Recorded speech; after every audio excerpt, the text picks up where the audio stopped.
So thanks for joining us today. Throughout this series and the sessions ahead, it's now my pleasure to introduce Andrew Powell, a partner at Deloitte and the lead here in British Columbia for the transportation and industry practice. Andrew also leads Detroit's Sustainable Aviation Fuel Ecosystem Initiative, which is part of Deloitte's World Climate Commitment and includes the goal of achieving net zero greenhouse gas emissions by 2030. Thank you to Deloitte for their partnership and leadership on today's event, and I'm looking forward to the discussion. Andrew, over to you. Thank you, Greg. And thank you to the BCBC for organizing this series and this important dialogue. Before going into this, Greg, I do also want to continue with the thank you. So thank you to you for your support of myself and Deloitte as we've unfolded this strategy around transportation, sustainability, and prosperity.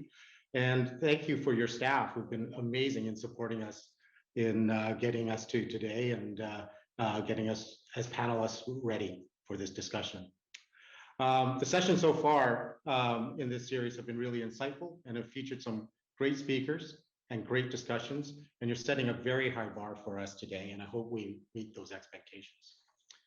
I'd like to begin also by acknowledging that I am speaking to you today from our Deloitte offices in Vancouver, which sit on the traditional and unceded territories of the Musqueam, Squamish, and Tsleil-Waututh peoples. At Deloitte, our purpose is to make an impact in the communities in which we live and work. We do this by teaming with the business community to attract capital and talent to innovate and create a more prosperous and sustainable British Columbia. As Greg mentioned, as Deloitte's transportation industry leader in BC, I'm very mindful that the sector that I lead on behalf of Deloitte accounts for 25% of Canada's total greenhouse gas emissions. And certainly, personally, and I said this morning to a client that we were meeting on this topic, I'd like that to be different when I'm done with this role. When reflecting on this fact and the topic today, I can't escape the feeling of urgency. Urgency to act, urgency to adopt, urgency to work together, the urgency to make choices and decisions today that make for a cleaner and more prosperous future for my children and my children's children.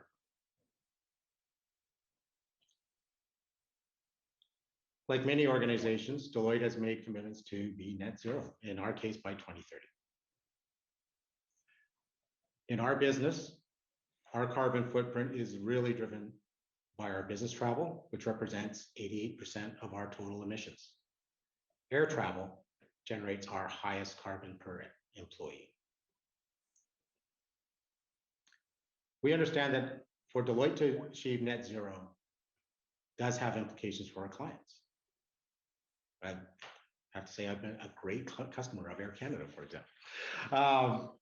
But for example, keeping our carbon emissions per employee to 50% of 2018 levels certainly can and will be reached by traveling less and using more virtual client meetings. And certainly the pandemic has demonstrated that we can all do this now, and we've become experts. That said, we do believe there is a way we can achieve our net zero objectives and create opportunities for our clients and the industries that we work with. That does result in a sustainable, prosperous, and enhanced livability.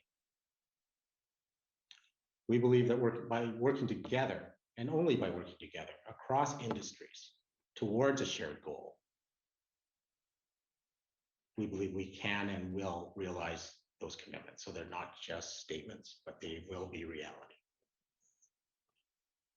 This theme of working together is discussed in our recently published paper, Building Canada's Future, Maximizing Clean Energy Infrastructure to Reach Net Zero Emissions.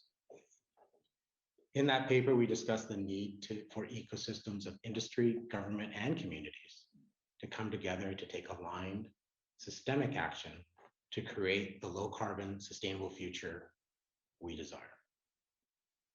As Greg mentioned, I'm leading an initiative on behalf of Deloitte in Canada as part of our World Climate Strategy, where we are working with an ecosystem of like-minded organizations, some of whom are on this panel today, to accelerate the production of sustainable aviation fuel in Canada, helping us achieve and maintain our net zero commitments and supporting Canadian industry in this transition.